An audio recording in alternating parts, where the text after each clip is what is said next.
हम गीता मलिक अहाँ सबके प्रणाम करै छी। हम आइ एकटा अहाँ सबके मिनती गीत सुनाबै छी। आशा करै छी नीक लागत। सुनियो, सुनकर वीडियो के लाइक कमेंट कऽ दे। काली मैया के डेरा बड़ी दूरी बसे, बड़ी दूरी बता दे कतेक दूरी। काली मैया के डेरा बड़ी दूरी बसे, बड़ी दूरी बता दे कतेक दूरी।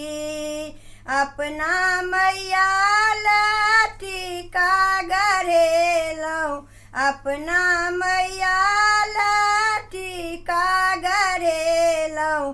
बोरो लगायब जरूरी बसे बड़ी दूरी बता दे कतेक दूरी। काली मैया के डेरा बड़ी दूरी बसे, बड़ी दूरी बता दे कतेक दूरी। अपना मैया नथिया गढ़ेलौं, अपना मैया नथिया गढ़ेलौं। मीना लगायब जरूरी बसे बड़ी दूरी बता दे कतेक दूरी। काली मैया के डेरा बड़ी दूरी बसे, बड़ी दूरी बता दे कतेक दूरी।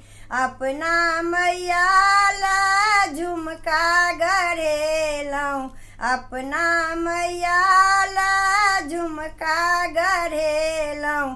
लड़ी लगायब जरूरी बसे बड़ी दूरी बता दे कतेक दूरी। काली मैया के डेरा बड़ी दूरी बसे, बड़ी दूरी बता दे कतेक दूरी।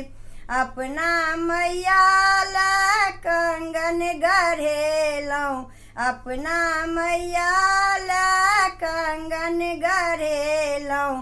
मीना लगायब जरूरी बसे बड़ी दूरी बता दे कतेक दूरी।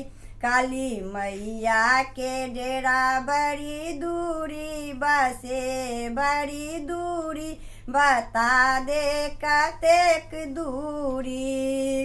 अपना मैया पायल गढ़ेलौं, अपना मैया पायल गढ़ेलौं।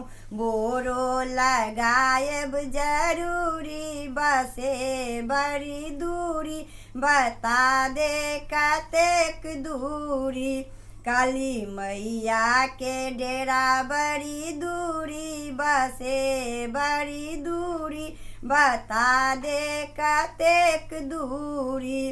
काली मैया के डेरा बड़ी दूरी बसे बड़ी दूरी बता दे कतेक दूरी।